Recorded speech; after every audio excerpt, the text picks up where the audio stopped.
All righty, everyone. Welcome back to the Coaches Union. We're back with Team Chiseled. Josh, how are you doing today, sir? I'm well. How are you guys? Good. Alex? Busy, busy, busy. It's great though. My eyes hurt all day long. Yeah. Yeah. I have food in me. Thank you, Alex, so much for that. But my brain is still operating at like 20% capacity, I think. Yeah, I had he's actually a friend of mine. This he's done coaching, but he had people like 2 weeks out, 3 weeks out, 6 weeks out, like 10 weeks out, like, hey, they're coming. And they're all like in shape, ready to go. But it's like it's just a lot of mental stimulus of like I love preps, right? Like I want to do a peak week every week. So I'm excited, but like getting them all updated and all this, I'm like, all right, like let's go. So um yeah. Um yeah, the week's been good. Josh had a good week last week, the Mr. Almost.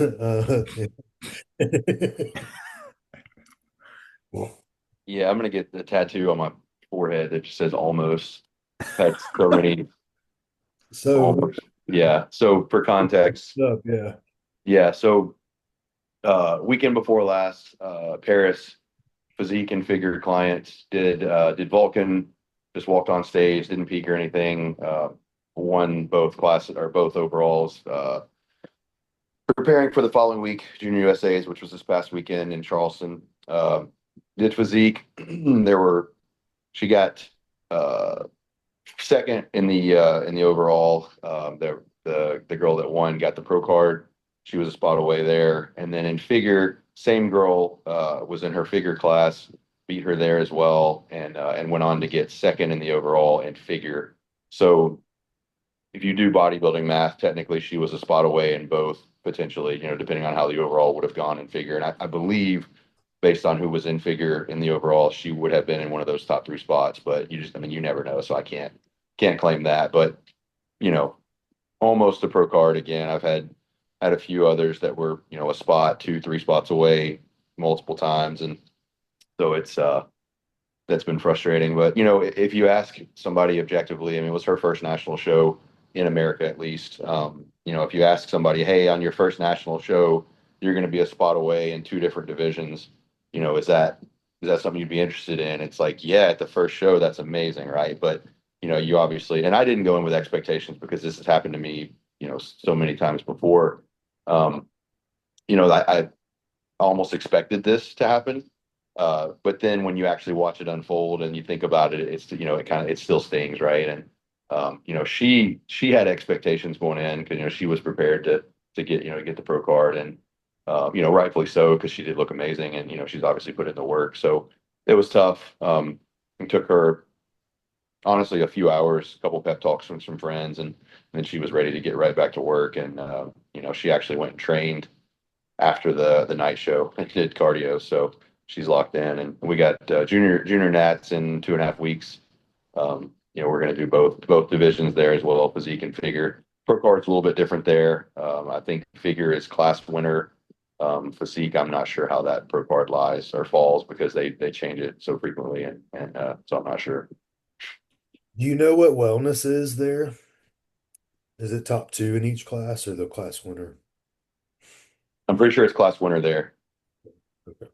because I Uh, think I had a third place at her first year there, Mhm. I believe. Yeah. So I believe it is class winner though. I wish it was uniform. Like Yeah. Yeah, it, me that, too. that's why I've never put anyone at Junior USA's because of it's so just like you can win your class and still not turn pro. Uh, Right. I felt like the depth, like the class depth wasn't like, there's like seven in a bikini class, nine in a bikini class. Like it wasn't like a USA's, a Nationals, a North Americans, but then like there's still some good people in it. Um, but yeah, it was just, I don't want to say it's like easier to go there or go universe or go whatever, but it seems to me it's like, but that's why like you're running that risk of, okay, I can still win my class and not even turn pro where the more prestigious ones are like, you win the class, that's a wrap. Yeah, and some of them are top two even in the class. You know, USA's is top two. North Americans used to be top two in different divisions, and they've changed that as well. So yeah, it's tricky because you know you think if they did, you know, like a class winner or a top two in a class or whatever, they would probably get more people that wanted to do it. But when you narrow down the actual pro cards, you bring in less people. I think and that's my theory on why it's such a smaller show. And also being so early in the year, you know, most people would have to prep. You know, beginning depending on how you know where you start from. You know, you might prep through holidays, right? Like you might have a December start or even like a November start, depending on how you go about it. So there's a lot of reasons why it's a smaller national show, but it's a you know it's a good opportunity to get in there and you know potentially get it. Great venue, you know, well run show. I thought everything was really smooth. Um, you know, it's not crazy expensive or anything. You know, like USA's is like I remember the backstage passes a couple years ago at USA's were like $500. So I didn't go backstage. Um, but yeah, it's Charleston's great. You know that drive was a nightmare. Hit traffic on the way there. Got there at like 4:45 a.m. on Thursday morning. Mm-mm. I drove the whole way. You know, being the good coach that I am, I sacrificed that and you know let her sleep. And then you know coming back, we hit like three different blocks of traffic, even though we like used the maps to avoid one of them, and there were still like three others. So that was a nightmare. But as far as the show and stuff, it was very well run. I think you know Trey Bennett's had that one for years now, and you know he always does a great job. Um, got some good feedback from the judges and everything, so it was a good experience overall, and definitely a success, you know, on paper. Yeah. Yeah, I think if I were to take people to it, I'd be doing what you're doing. It's like that's the start, and then it's that Junior Nats universe is like the little circuit we'd run. Uh, Yep. I definitely want to go like, well, even like with Chris and my crew doing USA's, like that's I'm going all in, but I still have backup at North Americans. Hmm. That's so. Let me ask you all this: Do you the what's the Eric? Is it Eric Janicki? Mm-hmm. Yeah, Ja- sure. yeah, yeah. He pulled the Mexican special and crept down there. Careful. Hey, careful. I was gonna okay, so I was gonna ask because Josh did it. What do y'all think of that? Like is it cool? Is it not? Like, you know, and again, because I never even did, Josh, I never had a chance to go to nationals. Like I think I had 1 year. So like I'm genuinely asking like what you think about it, right? Chris, you want to go first? I have some in-depth thoughts. Um, I don't see because it's hard because in the case of like when Josh did, I thought it was the coolest fucking thing, and I also know like logistically the nightmare that he went through in order to get on that stage. Let's see someone like Eric, and it feels more pay to play just based on the guys who got second and third.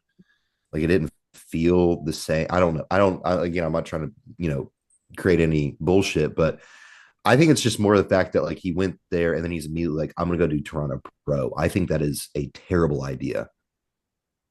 Yeah, I think he's gonna get waxed. Yeah. And so yeah, I think like I think I just have more of a problem with it when like the influencer like That's what I'm him saying.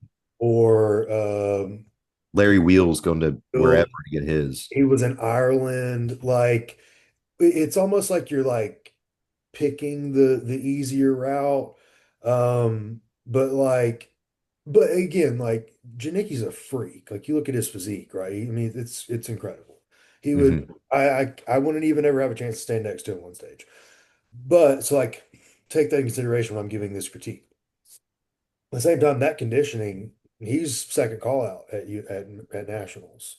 Like it's not impressive to me. And so I think that's part of why I'm like, but overall, my thing is like, hey, it's more about what you do as a pro Mm-hmm. than anything. But yeah, I wanted to ask because like Josh went and again, it's probably because we're friends with Josh. I was like, fuck yeah, like that's cool. But I wanted to hear y'all's thoughts.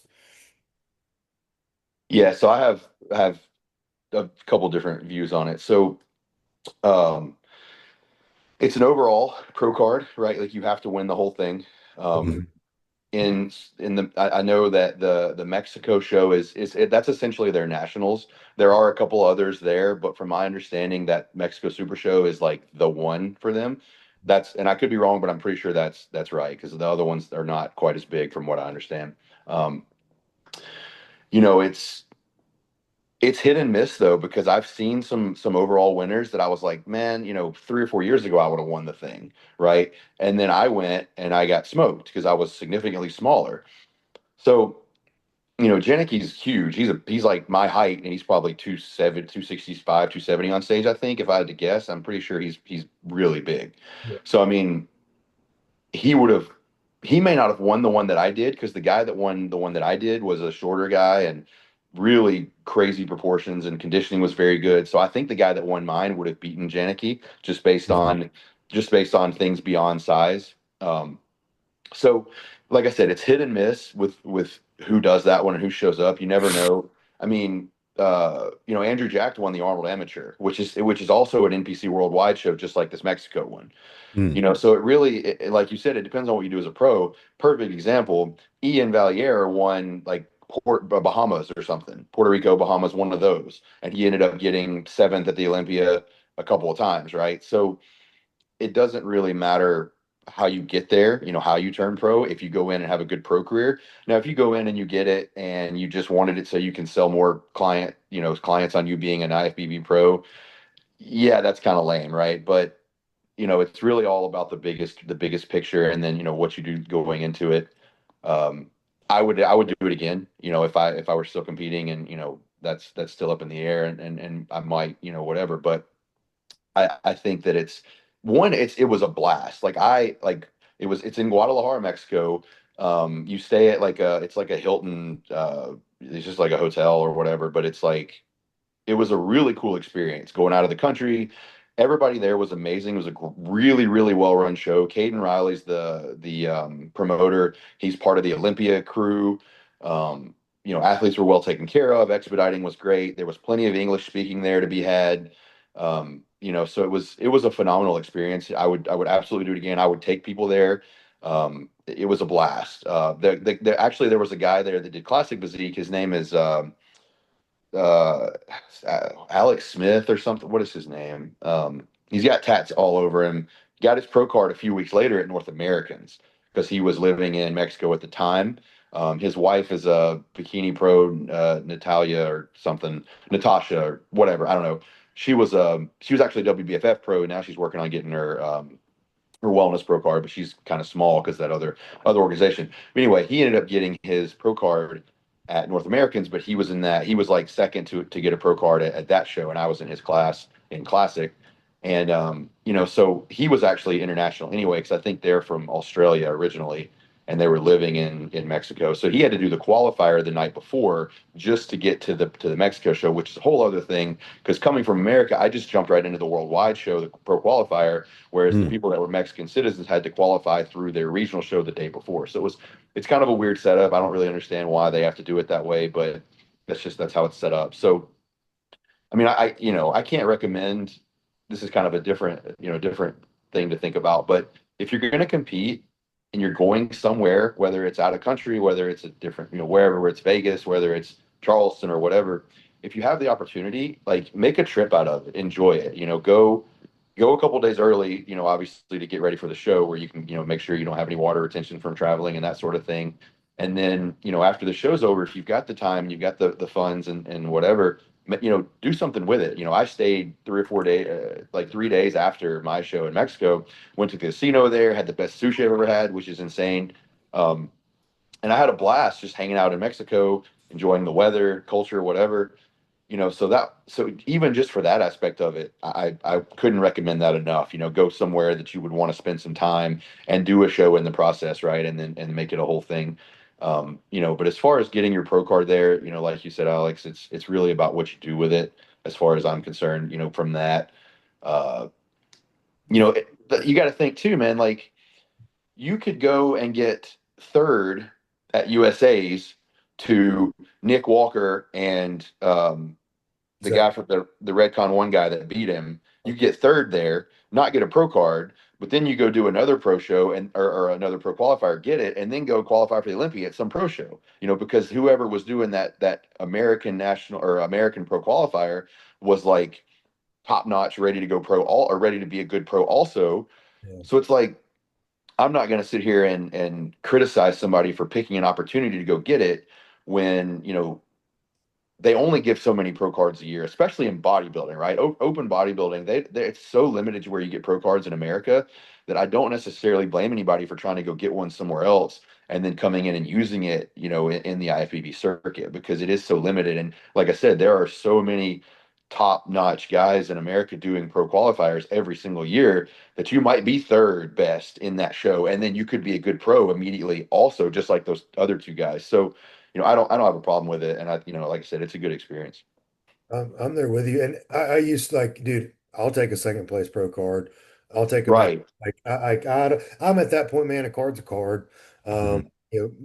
Kelly Webb and Morris Pruitt are actually usually the top two judges at the Mexican Nationals and or at the one that Josh did. And then they do the Bahamas as well. So like Hmm. it's kind of like the second tier. Like you got the Sandys and the Tylers and all that, but then it's that little second tier of judges who are still great. They're from a lot of where we're from, and they're judging all you guys on the amateur circuit already, but then they're responsible for these other countries' nationals. It's actually pretty cool. Um, it's something I've thought about more, but yeah, I'm with you. Like I think it's cool. 1 second, guys. I have the topics and I forgot to pull them up. So we got Yeah. So five things. What do you while guys he's want? pulling, You go ahead. I was just say while you're pulling that up, Kelly was one of the judges. Kelly and Veronica were there. Okay. She speaks Spanish, and so that was part of the reason that they were there, I guess. And that was really cool. I mean, we went and ate afterwards and saw them at the Mexican restaurant. I guess there it's just called a restaurant, but we saw them there and got to talk about it and stuff. So it was Oh it yeah. was it was cool. It felt like home, because there were people that we knew in the judging panel and Yeah. promoting and stuff. So yeah, it was that was cool too. I definitely do think the year you did it, it was significantly more stacked than this current Yeah, year. there were some big boys for sure. Yeah. And the classic guys and the men's physique guys in Mexico are nuts. Like the conditioning is insane there. Like those guys come in, they don't miss. Some of they're not the biggest dudes, but in classic that doesn't really matter. So it was impressive. I was definitely impressed with the talent there.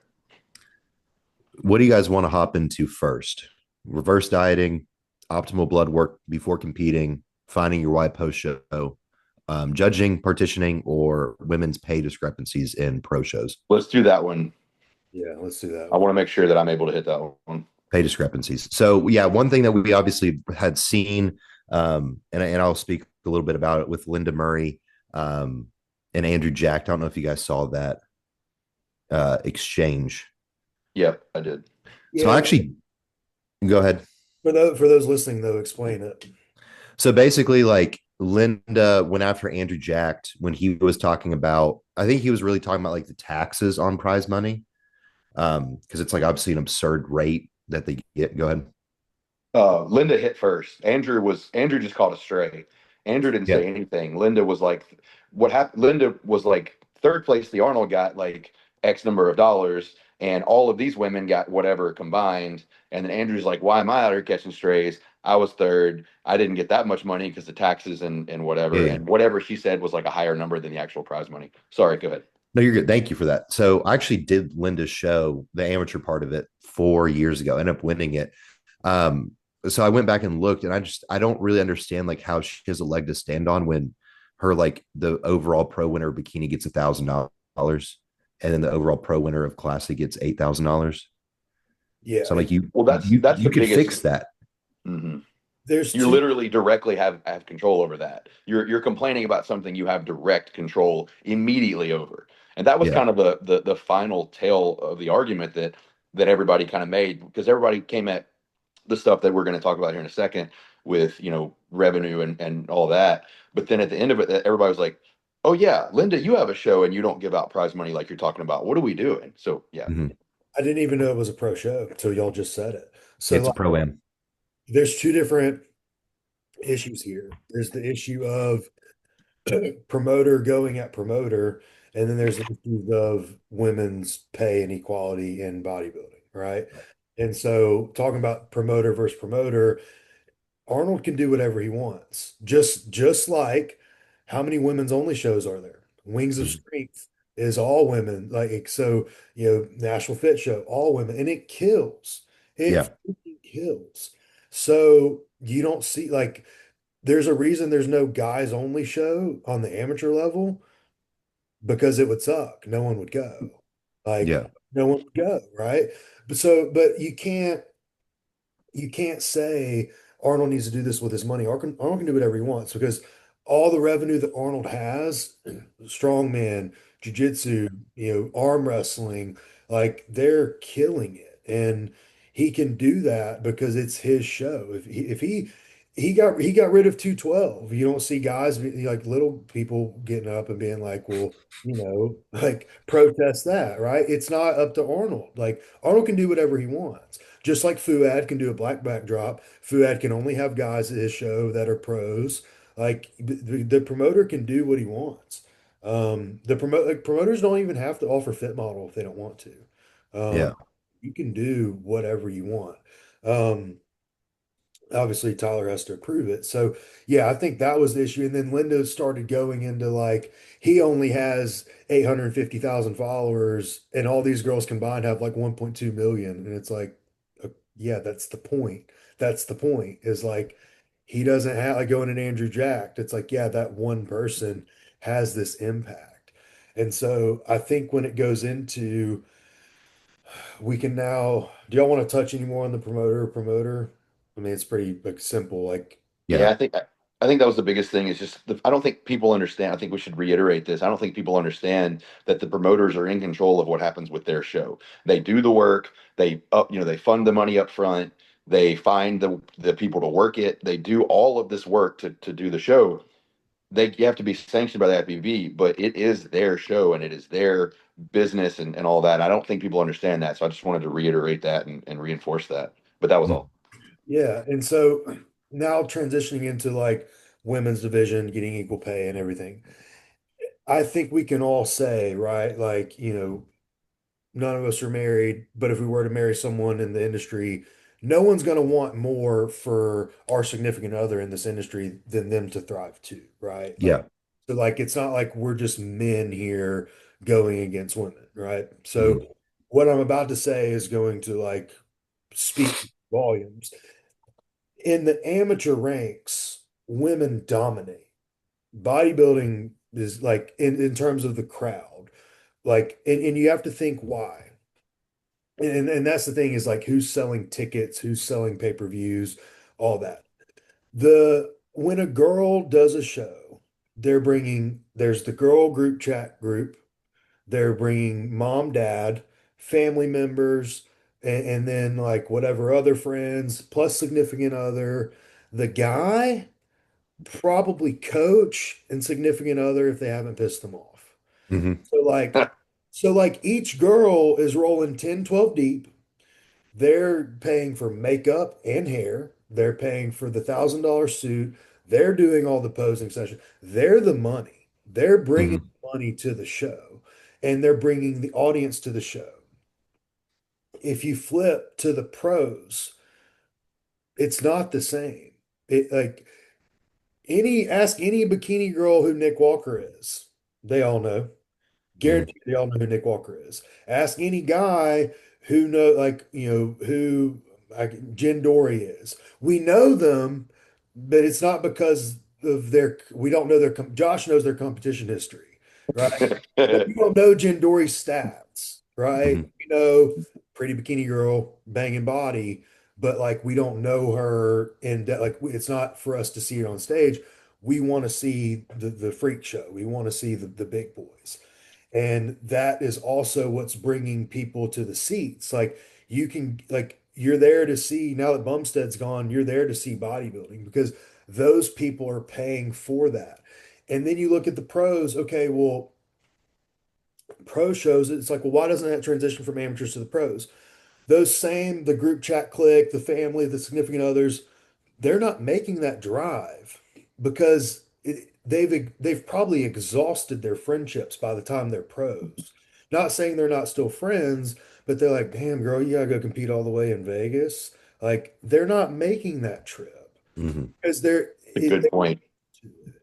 so yeah, now they're there with the one significant other, maybe mom and dad, but it's a lot of foreigners up there too. So like it's not just the little, suburban lifestyle ladies getting up there. And that's something that we don't really think about. And you can just look at the audience. So it's not followers are one thing, right? Like, but followers don't translate to dollars. I've seen it firsthand.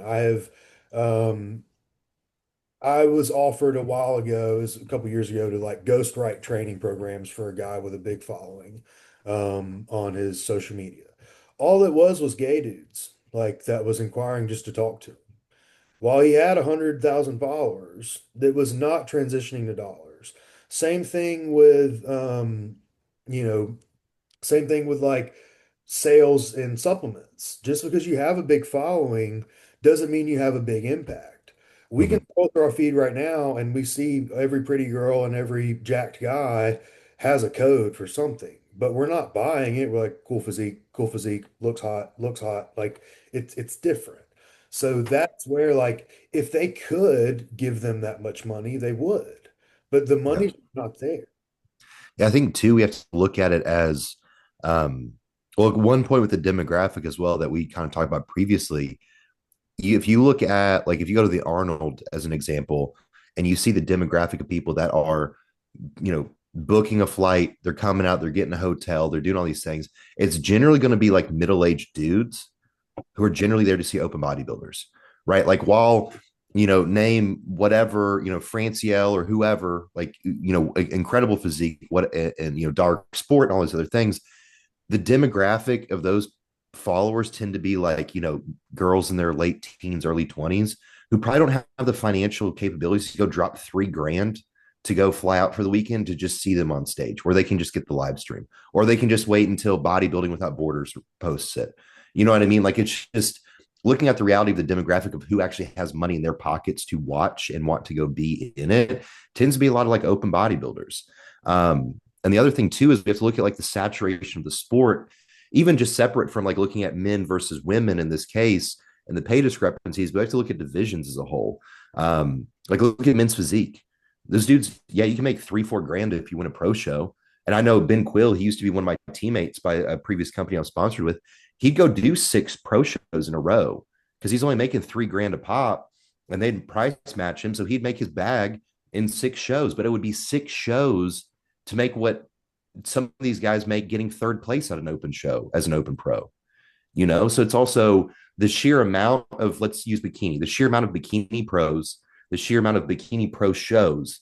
If you look at it, it's all being spread so much more evenly across a wider pack of women versus open has, what, 20 dudes who win pro shows, if Mhm. that. Oh, Yeah, I mean, we go to, you can, I think I saw a lot of this argument being made online is the NBA subsidizes the WNBA. The WNBA loses millions of dollars every single year, but the NBA keeps it afloat because the NBA makes so much money and they want to, it's all, it's, it's probably a giant write-off, right? For them to be able to subsidize this other league. It's a charity thing, for lack of a better term. And that's the same same type of situation here. It comes down to what puts butts in the seats.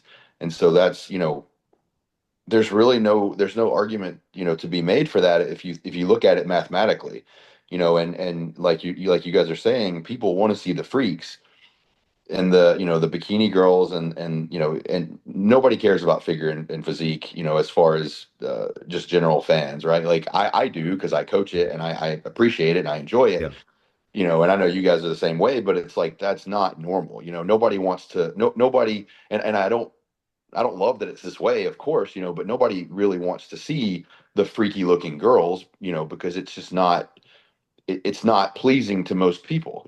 Again, I'm not that person. Like I love it, and it's just to be clear, I don't want anybody to think that I'm hating, but I'm just telling you the reality is that people don't want to go see freaky girls. Um, it's just not appealing to most people.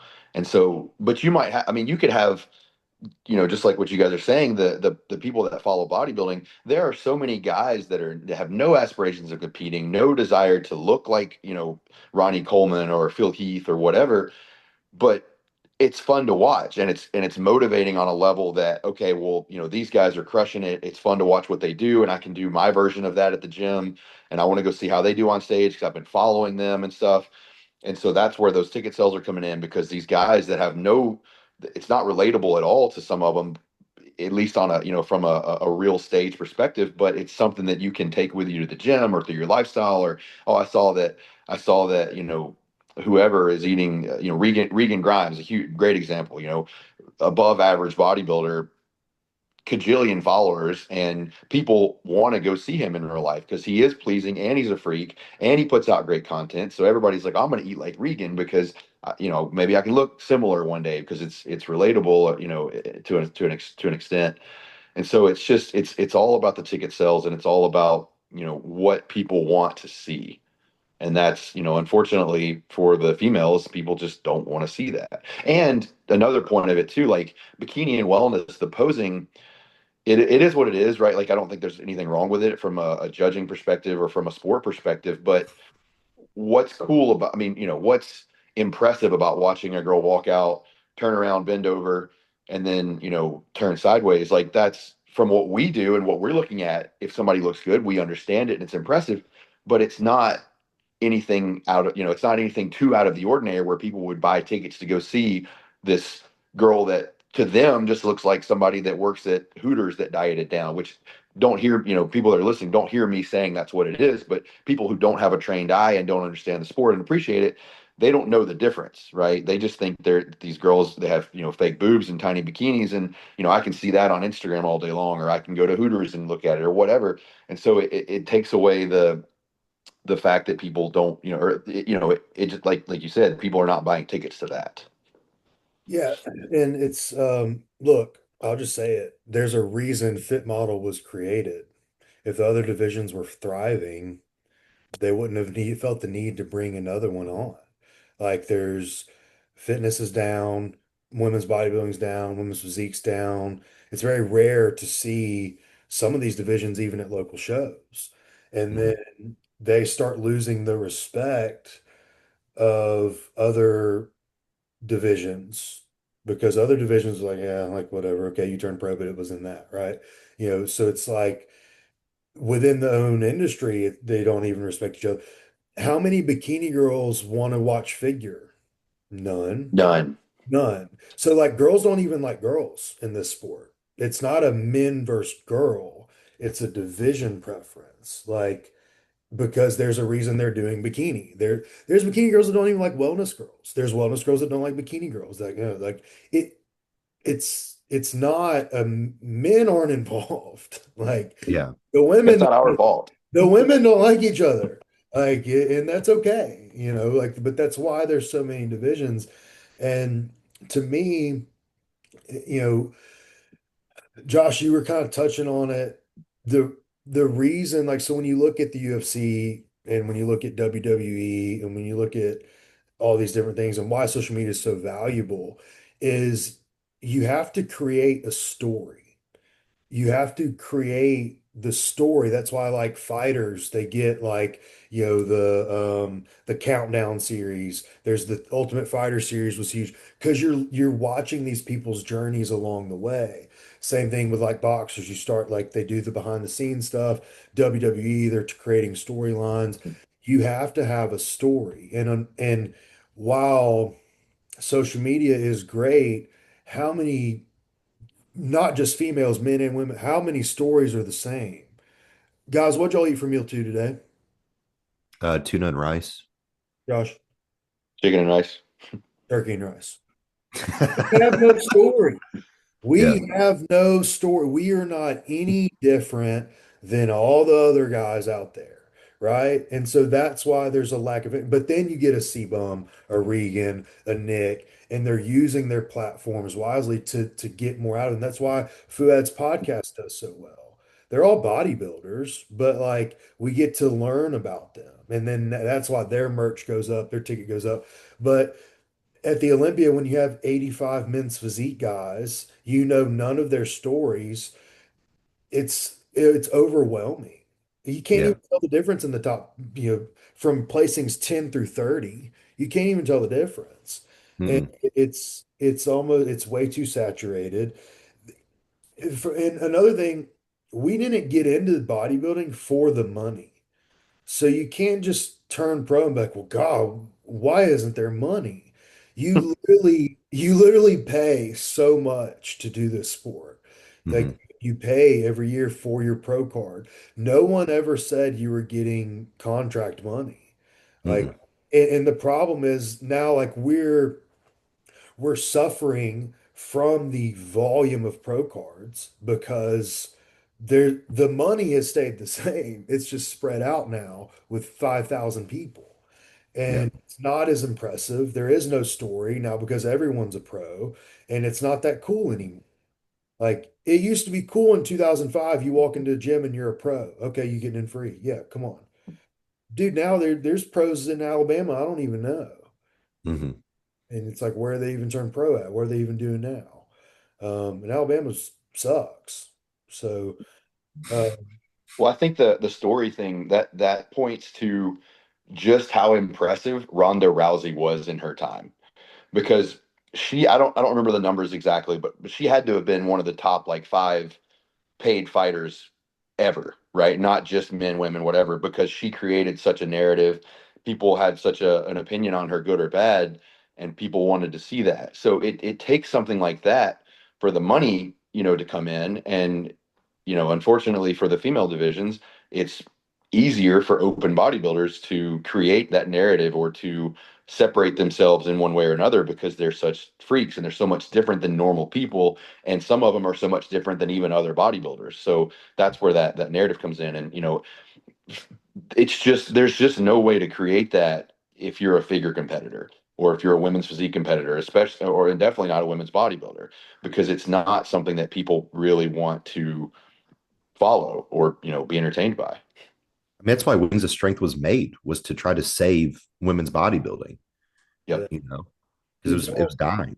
did y'all see that thing that Denzel quote? He was like, "Why would people pay to see you on the weekends when they see you every day?"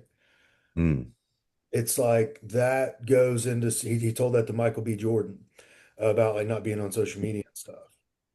I'm just gonna say it. We see everything but your butthole on Instagram sorry. every day in all divisions, guys and girls. We see damn near everything. And then we have phenomenal like Gilco pumping out content left and right from the show. We get as close to a pay-per-view live stream as we can just on our phone. Mm, Like Shanique Grant, perfect example. We were all anticipating that comeback. None of us went to the show because we mm, did it in like 3 minutes. Like, oh fuck, did y'all see Shanique? Oh, that was awesome. We're excited, Mhm. but we're not directly supporting her. So like, but then again, you can't not show your physique on Instagram, but you can't be surprised when no one's like, oh my God, I got to go see it in person. mm, That's another reason guest posing is so much less cool than it used to be. That used to be a big deal. The Pittsburgh thing, you get to see these pros for the first time since the Olympia the previous year. And you get to see what changes they've made and how they're looking and stuff. Now, the day before they guest pose at Pittsburgh, you've seen a check-in photo from Dragon's Lair, or wherever, and it's like it's just not that special anymore. And I don't think that's necessarily a bad thing because it does give that platform to make extra money from sponsors and from appear, whatever, that looks like individually. But it does exactly take away from what you're talking about. Yeah. And that's why we've talked about before, like with athletes going into shows, we have to, like for me, I like to build a story. Like, you know, picture the night before the show, the day before the show, picture after the show, transformation after that. Like I like to create a storyboard for it, not just like every single day posting stuff because it's just it's not that cool. Like it mm. doesn't it gets what's the word? Um It Novelty. dil- it dilutes it. yeah, you get diluted. Yeah, it's like, okay, yeah, there they are. And for most of us, unless you're a coach doing side by sides every 3 days, you look the same. Like and by the time you're ready for stage. You just really put a tan on, and then it's like, well, yeah, I mean, they looked like I expected it to look. Um, but that's kind of my rant on that. Yeah, I think just going back to it too with kind of what we discussed, all of us, like especially with our athletes too, I think we'd all want to see our athletes make more money and be successful. You know what I mean? But I think it's just two things can be true, and I think that's what we're trying to portray is just the reality of the business within this, and that it still goes back to it's still the promoter's decision, right, of how much money they want to give out of their purse, because again, they still have to make money too in this, because they're investing tens, sometimes hundreds of thousands of dollars into a show. It's their decision of how much they want to get rid of in that sense. Do I think there needs to be probably a better spread? I would argue yes. I think, but it's hard to then put a monetary value on what that looks like for somebody. But to play devil's advocate, I do feel as if where females kind of have the upper hand, especially at like a pro level, from a social media perspective, I think they can make far more money than dudes can. I think they're much more well versed in social media than guys are, and I think they're much better at it and making money that way. Dude, yeah, this I saw this one girl's story. She's like, I just turned messages on for free on my site. Like she was charging just to talk to her. Like I could never. I y'all could have never. y'all have the upper hands. Like Yeah, yeah. I'm So still like on my feet all day if I'm a girl. Like you can go get that money. 100%. I'm shit. I'd sell my feet now if anybody wants. Next one we got a question from one of our favorite listener, Arlo, talking about partitioning, like judges being partitioned while they're at the judging table. What are your guys' thoughts on that? I think it's a great idea. I think there's there's too much opportunity for non-individual preference or selections with judging because I don't want to be the one judge that picks the wrong one, because then I look stupid because they're constantly being critiqued on how well they're judging, and how well they're judging is based on how everybody else judges. So of course they're going to be like, hey, what do you got, what do you have, what do you think here? Like they're not going to want to be the outlier because then it looks like they're wrong, and maybe Mhm, they saw something better than all of the other judges, but you can't be the one that's an outlier because then you're under probation or whatever, and then you've got to get it lined up with everybody else. It's crazy that they don't already have some sort of a system in place where you can't collaborate on your placings, because that defeats the entire purpose anyway. Especially the mhm, dropping the high and low scores and all that kind of stuff. It's like, if you're team judging, then why are you even writing on your own paper? Just all just look at each other and decide as a group. You're not. There's no point. mhm, Yeah, I'm indifferent on it because I heard Paul Lozon talk about it. And he was saying how a lot of times you're working together because you may be looking at one person over here, they're looking at someone over there, and they're making sure that you keep up. Like, hey, yeah, did mhm, you see number 14's legs? Oh no, I was looking at 17's back. And like, so if it's used properly, like they're working the floor together, but then they're all making their own decisions. Now, there is times I do think there needs to be some debate across the board because there may be some people making some dumb calls, like in overalls or in whatever when it's close, and they need to talk it out right there. So I I understand the pros and cons of it. I think maybe if, like for prejudging, yeah, sure. Um, but sometimes, man, like I test judged some classes that were like 9, 11 deep, and I can imagine sometimes at nationals, like people get overlooked, and you're gonna need help of like, oh, like maybe they did like 14 and I liked 17. Shit, I didn't even see 14. Okay, yeah, like it does get overwhelming and it gets exhausting. Like you look at the same class over and over again. It's like sometimes I get what Arlo's saying, like, and what you mhm, guys are saying, like, it doesn't need to be team decisions, but like it needs to be used like in unison, like, hey, help me out here. mhm. Yeah, I just always go back to nationals in 2021. There's 34 guys in light heavies. How the fuck do you judge 34 dudes? You know what I mean? But then I can definitely see both sides too, because I do agree with Josh. I think sometimes depending on the panel, there tends to be, I mean, we've all seen it. We've all seen calls where you're like, dude, who the fuck came up with that one down there? And like who ran with it? You know what I mean? But I can see I wouldn't want to be the odd man out with a judging call. Like that's uncomfortable because you want to stay in that bias or in that in the median of everybody else. So I feel like, but like anything, like it's a subjective sport that we're already being a part of, and then subjectivity lies within the people you're beside to at the table. Mhm. Yeah, and I think people can be easily swayed too. Um, Yep. I think it's more at local shows. It's an issue. Yeah, for Like sure. you got your mom and pop and your buddy and your drinking partner and your fishing buddy, and y'all are just vibing. You're not really, oh, where are we gonna go to dinner after, bud? That's some Alabama shit. I would So say that sounds like Alabama. yeah, Yeah, oh, for sure. We 100%. yeah. Um, but yeah, that's my rant. Yeah, I won't go in harder on that.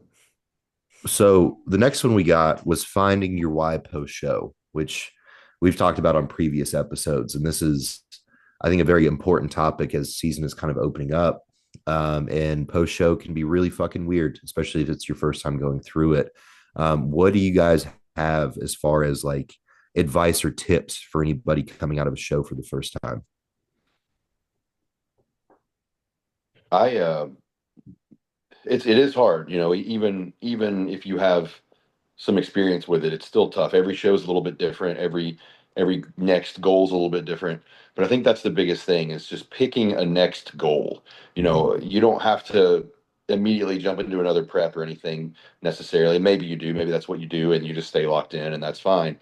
But maybe you're done competing forever, right? And you got to find a new purpose and a new identity and a new thing to pass the time and to stay healthy and et cetera.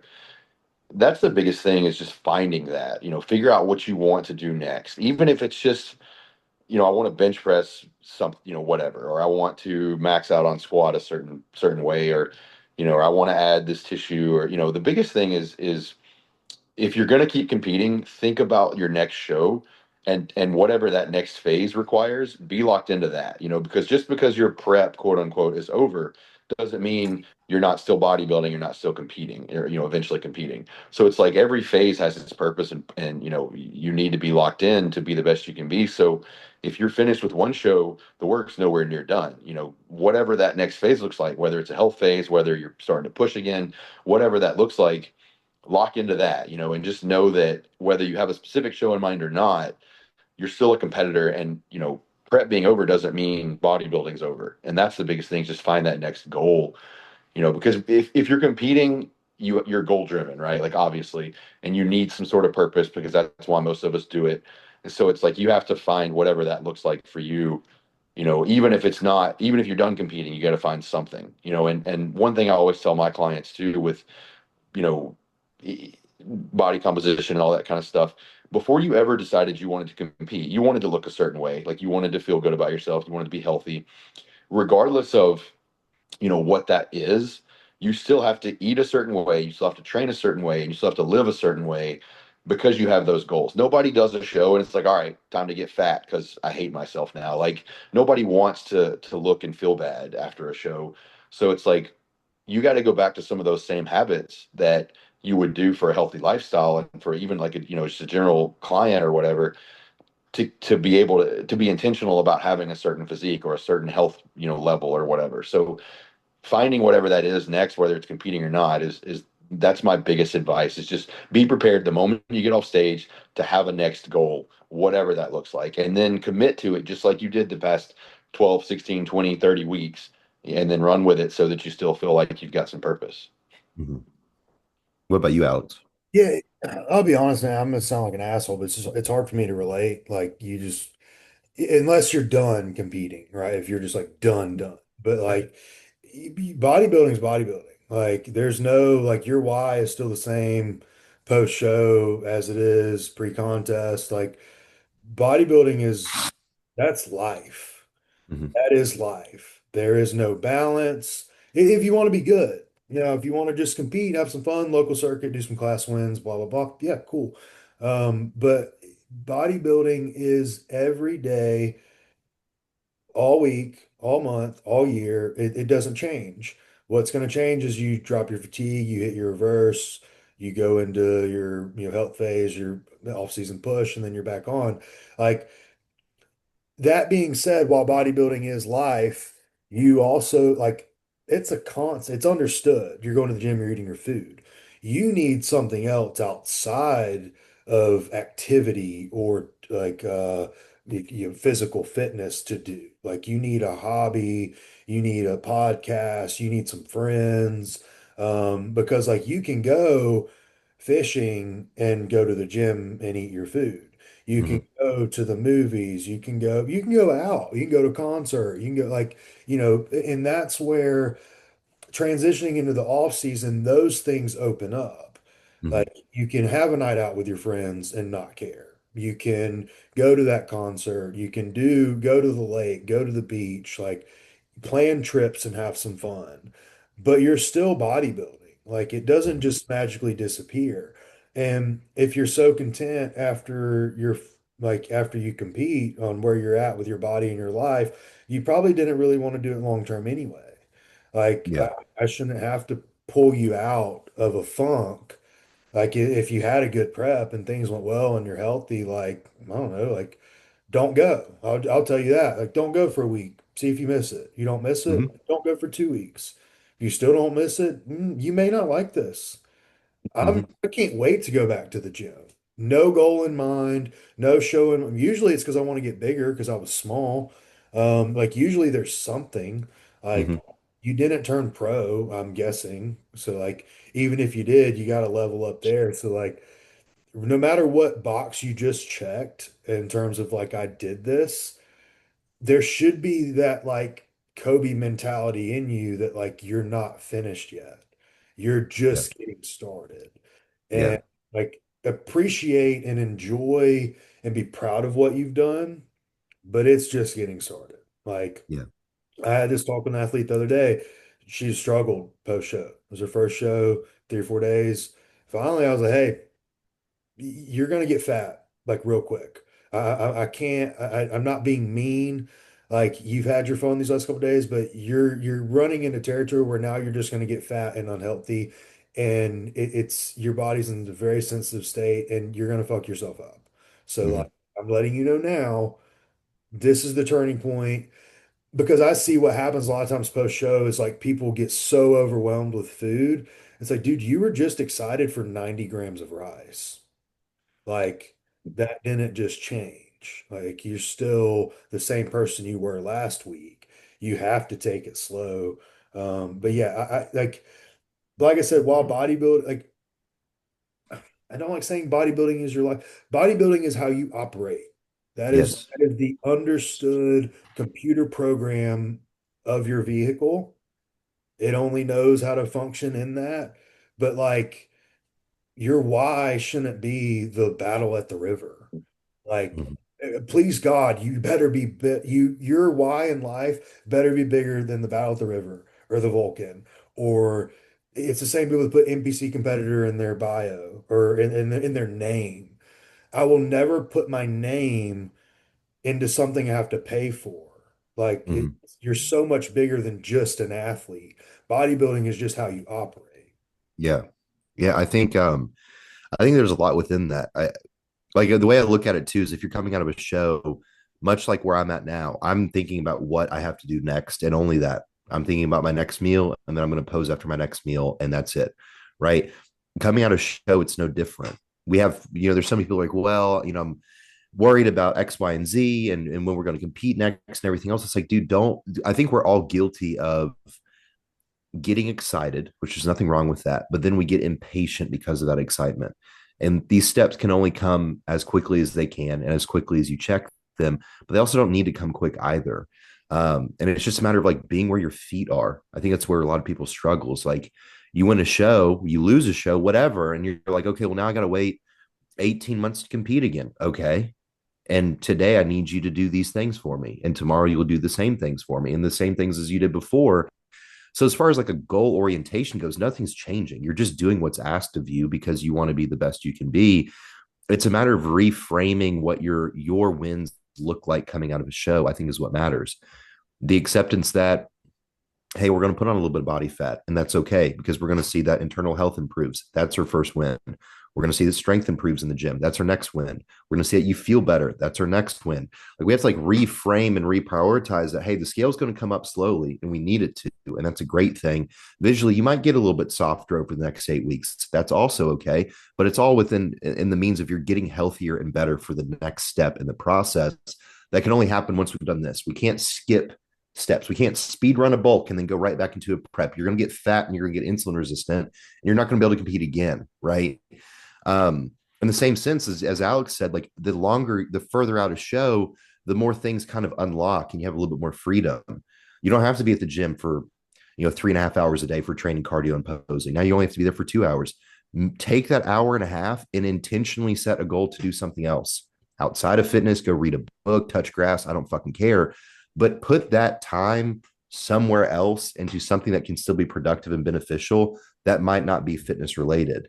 And if you're still burnt out, like Alex said, stop going and see if you really give a fuck about it. Go do high rocks or some stupid shit. Like go do anything else to see if you actually care about this. And if you do, you'll keep coming back. As someone, I've been burnt out from this shit numerous times, and I still continue to come back. The other thing too with this, you probably there are some people that don't. There are exceptions, of course, but you probably have some relationships you need to repair, or at least give some attention to, right? Because prep does take out, it takes a lot, it takes a toll on our relationships, whether that's friendships, whether that's family, whether it's significant other. At some point you probably weren't everything that you needed to be for a person that you're committed to in one way or another. So, take that extra hour and a half and maybe give it to that person that just spent, 8, 12 plus weeks, listening to you bitch about being hungry or tired or just maybe not saying anything because you were hungry or tired or whatever that looks like, you know, build those relationships back up that, maybe didn't suffer or maybe weren't, they weren't a detriment, but you probably owe somebody something after a Mm-hmm. show, so maybe take that extra time and give that to whoever that is. And then, you'll be able to get back into that journey again when it's time because they understand that, okay, this is a temporary thing in this prep. But last show, I remember when it was over, this person really made an effort to show me that they still cared about me and that whatever that might look like, and Mm-hmm. that's a big piece of advice, to keep your life in order, outside of bodybuilding, because like we've talked about before, this is temporary and it will be over soon. And then you have to really figure out what you're going to be left with. Mm-hmm. Yeah, it's very like even like Josh and I, like we don't compete right now. Like Josh may come back, but like we still function and operate as bodybuilders, right? Mhm. You can travel, like not to toot my own horn, but like I could be 4 weeks out from any show I want to. And I travel all the time. I go here, I go, like you can be locked in on your nutrition. It's very easy just to pack your food and get up and go somewhere. It's very easy Mm-hmm. to find a gym to train at. It's very easy to do your cardio. Like it, bodybuilding is not like don't let it like put you in a bubble. Like prep, yes, use the bubble, but like off season, it's not that deep. Like just eat and train, Mm-hmm. take your gear and move on. Like it's not this big feat you have to overcome every single day. Well, and it's easy for you to do that because you love this lifestyle. And that's something that's a whole other hour and a half topic for a totally different podcast. But like, why are we doing this? Right? Like if you love the lifestyle, then you're going to keep doing the lifestyle, just like you guys are saying. So it's like, don't overcomplicate it. Like you said, just do the things that you're going to do anyway and build your life around them, or build them around your life and just move on from it. It's none of it's going anywhere, right? And you still want to train, you still want to do all the stuff, so just keep doing them. When all this shit's simple. Like at the end of the day, like it's not always easy, but it's simple. I need to eat the meals that I'm told to eat. So that means I need to know when to cook food and I need to prep it. That's easy. And I need to go to the gym, which I love to do. And I need to drink water and take my supplements. That's it. Like at the end of the day, like that's literally all that I have to do. And I was going to eat food anyways. Now I'm just being precise in what I'm eating. And I was going to train anyways. And I was going to take supplements and gear anyways. So what difference does it make? Right? Like people are like, oh my God, I'm like, you have to make rice and protein. I'm so sorry. Like it's not fucking hard. You just do what you need to do and you just be like, all to me, bodybuilding is time management and proactivity. because the amount of time, like if you prep a meal, you'll eat it, but Mhm. it's got to be prepped, which means you have to think to prep it and go do it, and that's it. And you'll save money that way too. Prepping is expensive. You go through all the entry fees, the tanning, etc. Plus you got to pay your coach and then all the gear and everything. Like that's all expensive. You don't want to make it worse on yourself by going to Cheesecake Factory every night and spending $50 on nonsense. And then you mess up your health anyway, right? So it's like be efficient with all Mm-hmm. this. That leads us into the next one, which is reverse dieting, coming out of show, and when to know to up food or how long to maintain your food. Who wants to start? I actually have to take off. That one's going to get deep, I can tell. So I got to head out. Well, Josh, it's been fun. We appreciate you coming back. Thank you Um, guys. we'll have you back again soon for sure. Look forward to it. Love you, Oh yeah. Josh. Bye, guys. See you. Dude, so That's uh, just us. the gang, baby, the Hell yeah, tenants, bro. PB and J. the internet's gonna freak next week. Um, when we get married, um, when we are legally bounded together, Chris. Dude, I am. That'd be Uh, cool. so yeah, revert like so when it comes to post show and reversing, right? Like I get the ick from that word reversing. Um just you're dieting, right? You're just continuing to be a bodybuilder. Um you are in and this should help you into your why or why I'm doing this or whatever. You have hopefully created the greatest ground zero you possibly can to start with for the next show. You are never going to be leaner, hopefully, than you are at that point. So, like, again, like I just said like 10 minutes ago, why would I go fuck that up for when I was just excited about getting rice? Why would I go fuck that up and just eat like an asshole for 2 weeks? So, typically, when I'm bringing someone into like they'll go back to let's say like if they're loading linear throughout the week, right, they'll probably go back to like their carb intake from like a Wednesday, let's say. Mhm. So like the Wednesday carb intake, I'm pushing protein up a little bit, and then I'm just maybe putting some foods in that they like, try to get a little more fruits. Hey, they want Greek yogurt or they want this, they want that, sure, I'll try to make that fit within there. And Mhm. you just go back to checking in once a week. It's very simple. You get, hey, get a clean free meal this week, get a dirty free meal this week. As long as you get all your clean meals in, a couple little snacks here and there, like extra rice cakes, whatever, cool. But let me know if you're just hungry. Like, if you're just hungry, okay, I'll make it work. If you were genetically fat, I'm probably not going to be driving carbs up and fats up pretty quick. It's probably just going to go more protein first. So, Mhm. um, from there, if it's like 3 or 4 days and you're wanting to binge, then yeah, I'm just going to put food up across the board, right? Mhm. Each week, food's going to go up. There may be like, and I had just happened with a guy like 2 weeks in, he gained like 4 pounds from weeks like 2 to 3, but he Mhm. looked great. And he was a little concerned. I was like, no, I mean, the visual's fine. Like, we look good. Let's hold here. I just want to see where the weight stabilizes and then I'll add more food. Like, you hungry? Okay, cool. So it's just very slow and steady. Like, people want to, use the word, I'm reversing, I'm reversing. Think about what that is. You're just undoing what you did.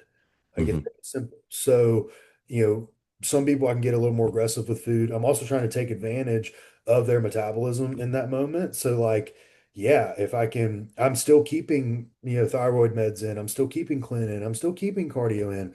It's just at a lower dose. And so, like, I'm just slowly undoing what got us to the dance. There's no like equation or like X amount of carbohydrate per day that we need to go up. It's just satisfy hunger. Like realistic, like you should be hungry, but you shouldn't be like anxious as fuck waiting for your next meal. Yeah. Yeah.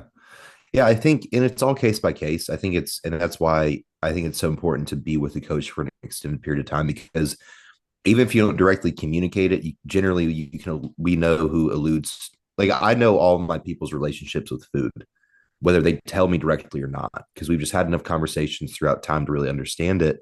And so that already gives me a general idea of where food's going to head afterwards.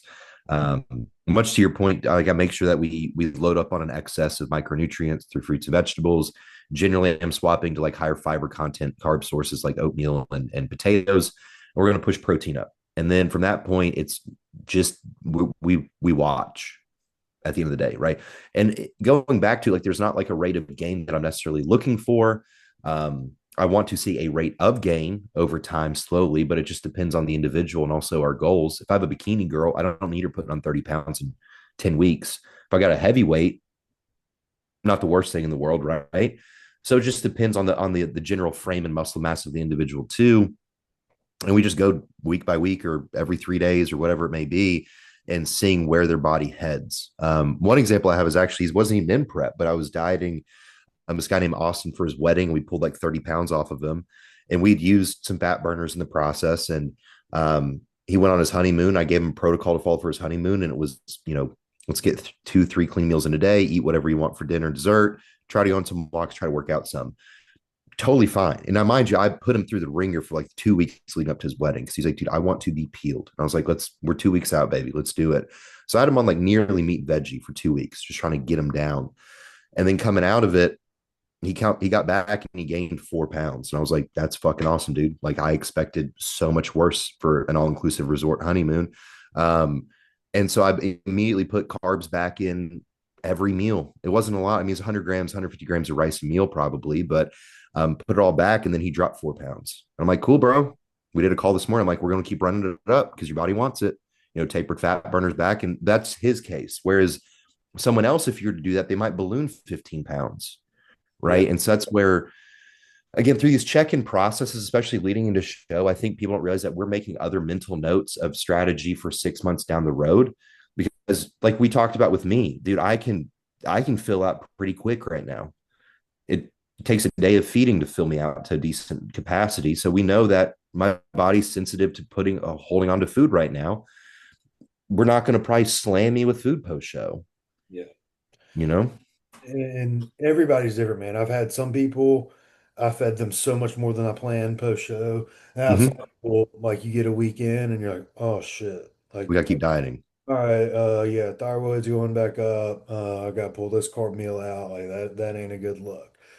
Just is what it is. Like, it's not that I did anything wrong or they did anything wrong. It's just like, your body just ain't your body wants to be fat, and you just have Mm-hmm. those genetic people that are like that. Mm-hmm. Usually it's the first or second show, the people who've like never been stage lean before, and then they get like, we don't lose fat cells, they just shrink, but they're still there. Mm-hmm. And when you're in a prep phase, your body wants to soak up anything. It's like, give Mm-hmm. me literally anything. And it's going to soak up regardless. So I'd much rather it be chicken, rice, and veggies than Cheesecake Factory. But either way, you're going to gain the weight. You just got to decide what you're going to gain it with. Yeah. Cheesecake Factory sounds good. Um, Last one we got was blood work, optimal blood work and levels before competing. Ooh, that's such a vague question. Um, because like, I mean, what is optimal, right? Like, obviously, if you're female, optimal hormone. Here's the thing: blood work should always be optimal, right? Like there, I guess, like hormones, like female hormones should already have been set to where they're in a range, in the off season to where like they're functioning properly. That's not even a thought of.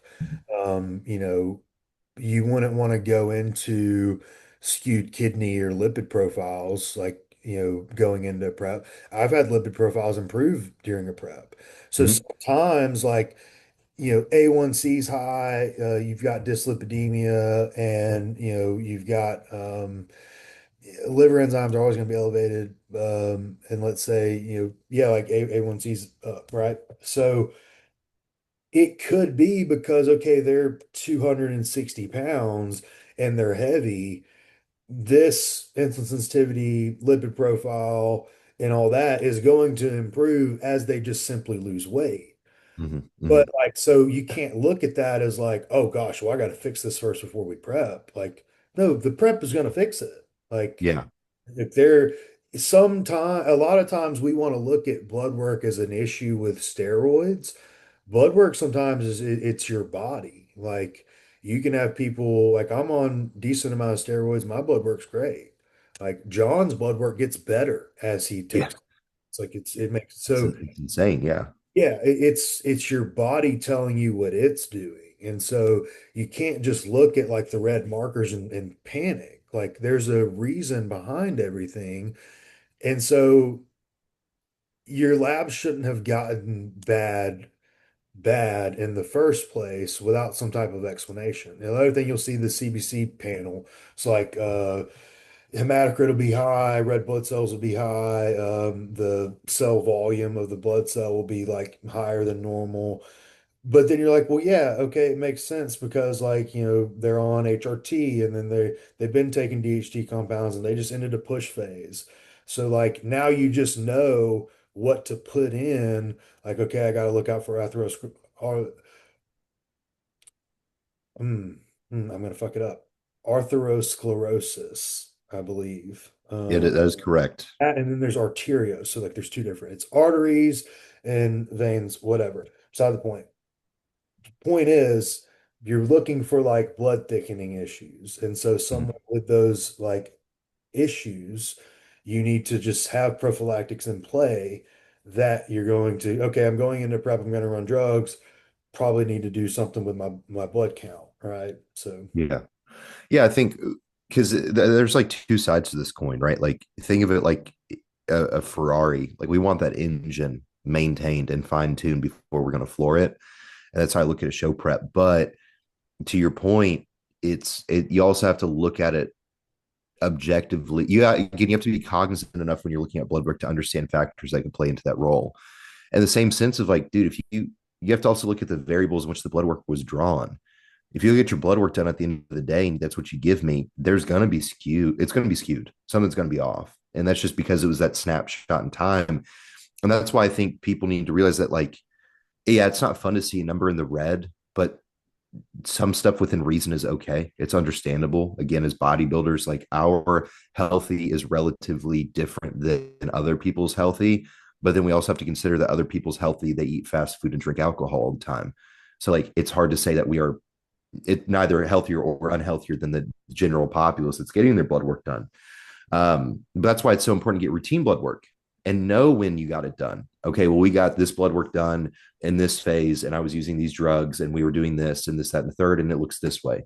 And this is my blood work when I'm in a health phase, and this is what we're doing. So you can understand, like, over time, what you generally are looking like. That presents a better depiction of your overall health than just this one time.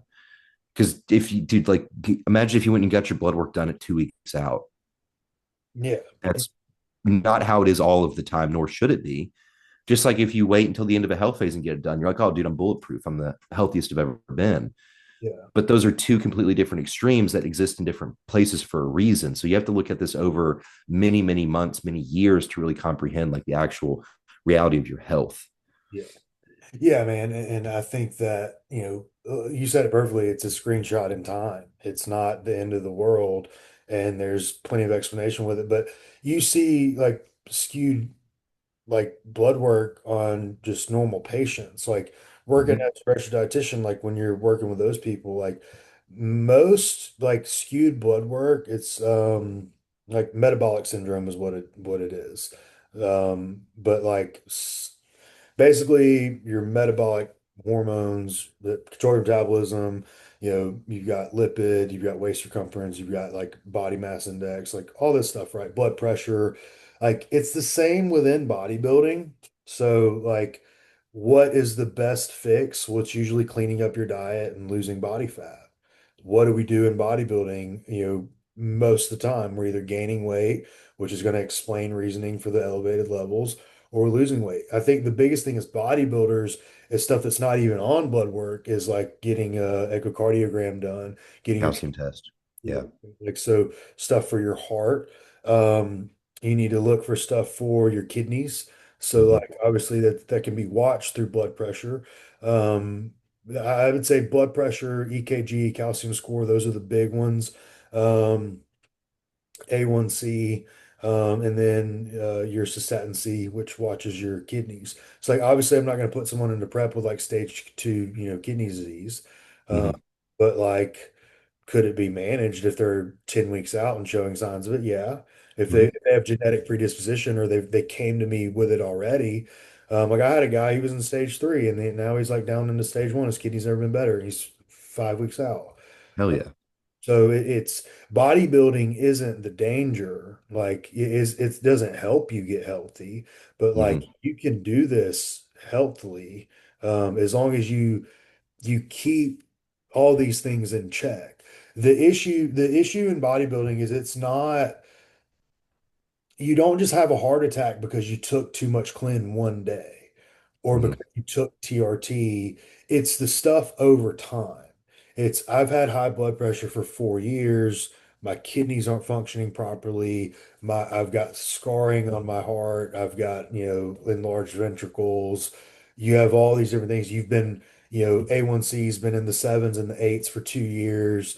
It's all these things over time is what takes us out of the game. It's not you don't just do a one shot and you're dead. So, Yeah. I've got a great example of that, of a guy that I worked with like 3 years ago. And this goes back to where he was trying to blame bodybuilding.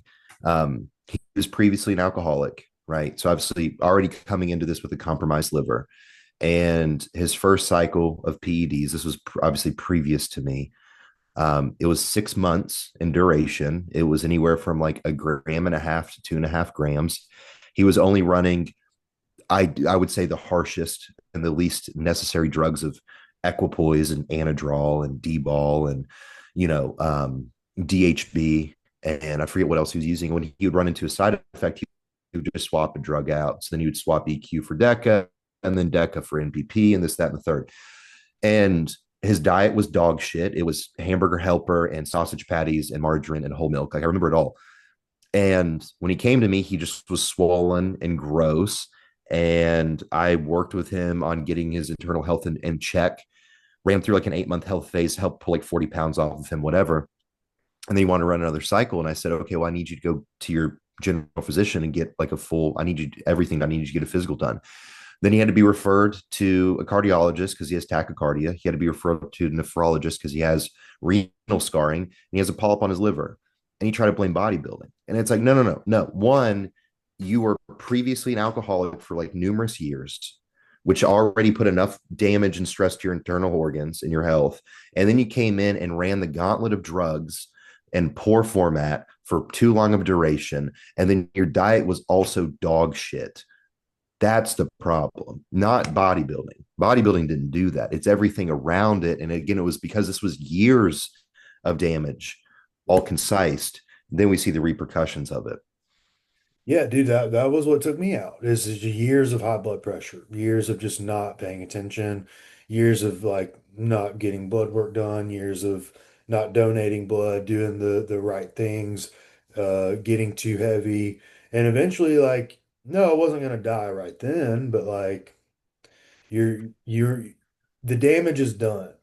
And so that's why I tell people like, yeah, it's not we need to get in with a cardiologist, check this out. It's not that you're going to die this year or this prep, but your timeline just went from you can do this till you're 40 to 32. So Yeah. if we don't get this fixed, so like we gotta take the necessary measures to stay in this game as long as we can. And I think that's the biggest thing with blood work is don't look at it as a pass or fail. Don't look at it as like, oh, I don't have the genetic potential to do this. When I ran into my heart issues, man, they told me not to even work out. Damn. Like that's so stupid. Uh, Yeah. because like what has gotten my heart health better is rapid, retarded cardiovascular output.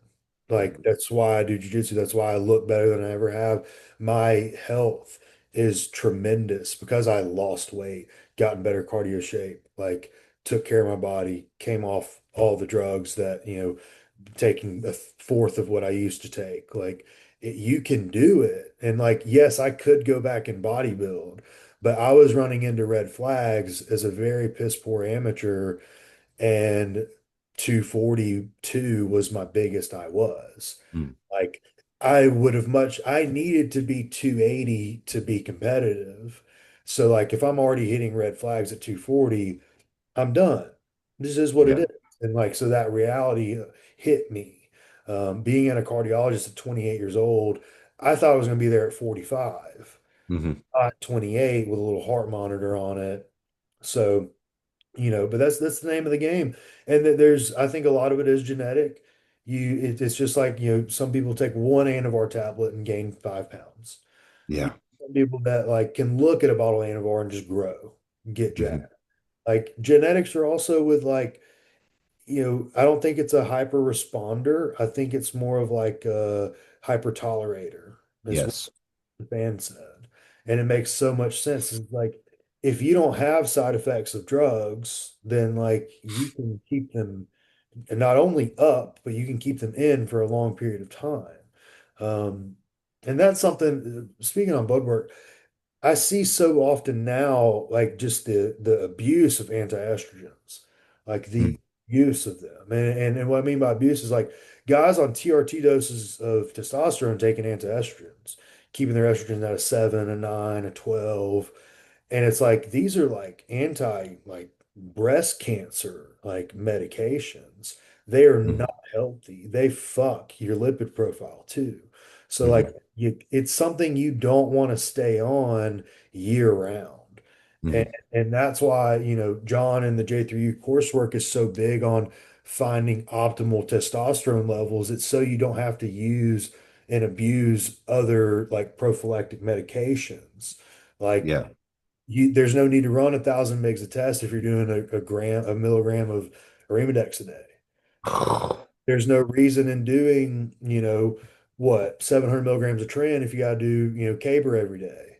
Like, Mm. because you're just adding more side effects. Yeah. So, not to get on the whole like education there, but Well, another thing I wanted to bring up too when we are talking about like monitoring, like it's very important to monitor, but it's also important to know within how you're monitoring, like the cognizance of what's going to affect what. And the reason I say that is because I've ran into people who weren't tracking their blood glucose correctly and would panic.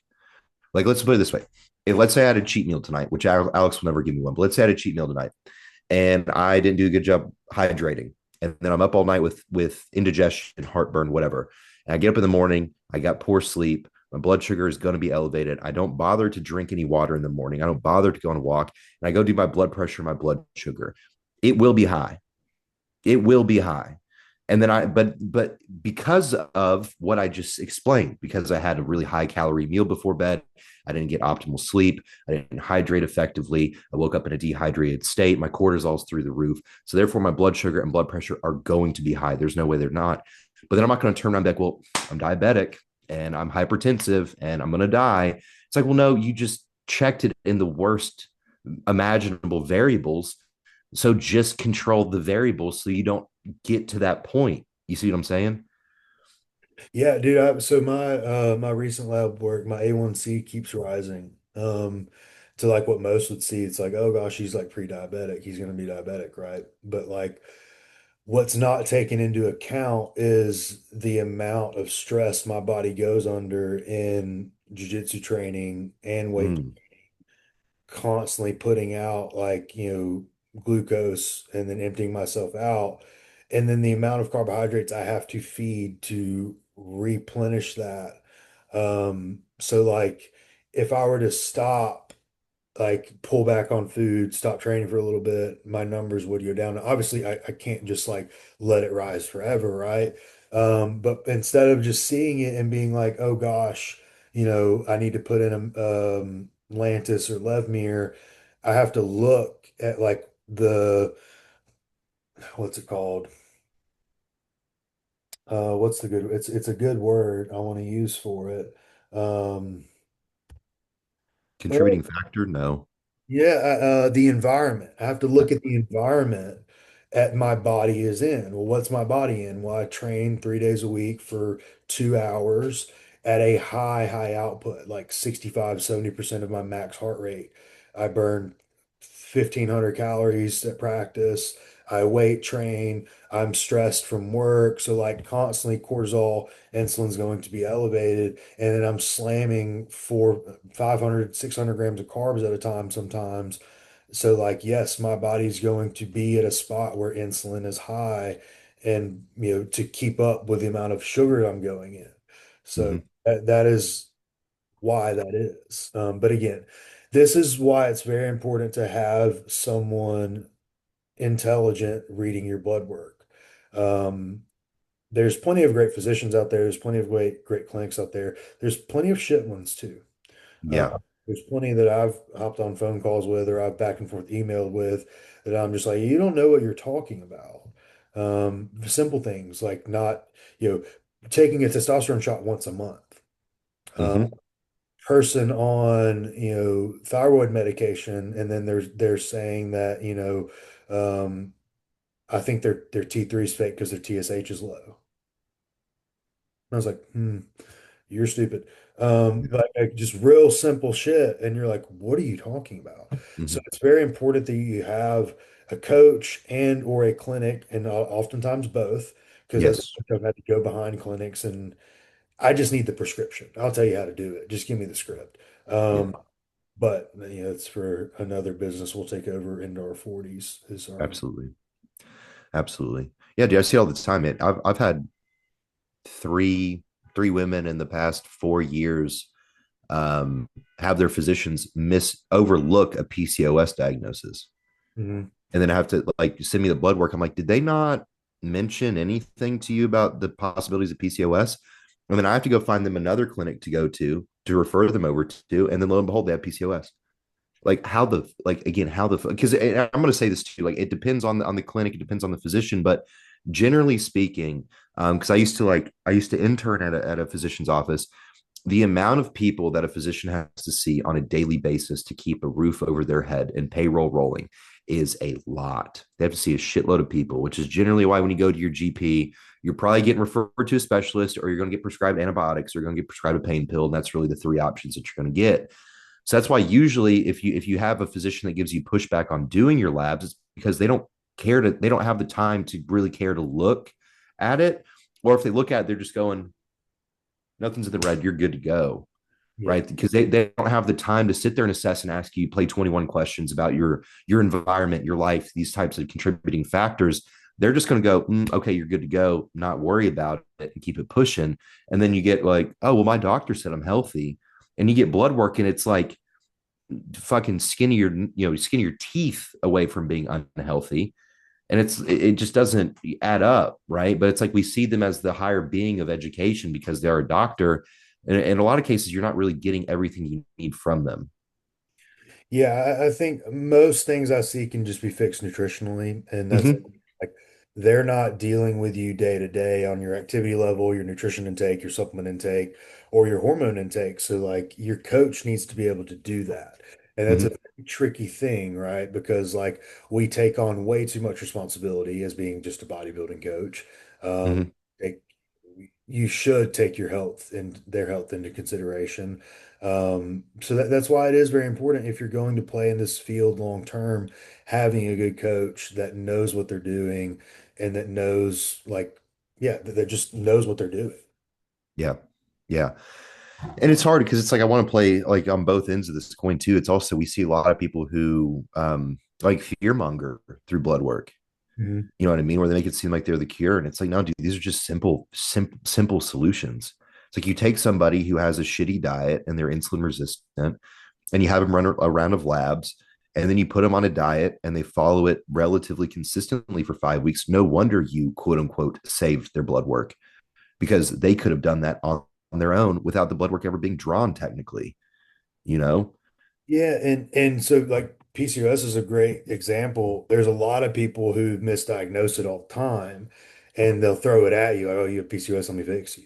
You have Hashimoto's, let me fix you." So like there's all these different things. So, I would say as a client or athlete listening, get your blood work done, get it back, and it's not doomsday.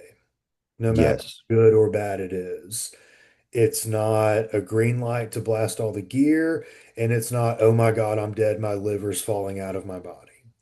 Yeah. Just let us look through it. Let us give you reasons as to why these markers are skewed. 99% of you AST and ALT is going to be skewed. Hmm. You get your GGT enzyme checked. That's one that's not like affected by training or by muscle mass. EGFR oftentimes is going to be skewed, especially the bigger body and the amount of muscle tissue you have. You need to get your cystatin C checked instead. Those are the two for liver and kidney that you need to get checked. So, um, yeah, you can look at, oh my gosh, my liver is about to fall out. Like, no, it's fine. It's because you worked out yesterday or because you're 200 pounds and you're, 5'4". Like, Yeah. that's why. Yeah. Go to Merrick Health. Yeah, go, there's a lot out there. Yeah. It's great. There's another one, Rise. I can't think of Hmm. the name. A New Wellness here in Birmingham is good. But yeah, just there's plenty out there. Yeah. Optimize You is great as well. Or there's means to do it a la carte too. So if you guys have any questions about that within reason, as long as you don't have a coach, we'll be happy to help send you in the right direction. Like we said last week, if you have a coach, we're not doing their work for them. So, got anything else, Alex? That's it. I got some shit I gotta do. So Same, same. Well, everyone, thank you for listening. If you can leave us a 5-star review, if you're on Spotify, if you can like, comment, share, and subscribe on YouTube, if you can share with a friend, we'd really appreciate it. Hopefully, we have some exciting news for you next week. And until next time, thank you for listening to the Coaches Union.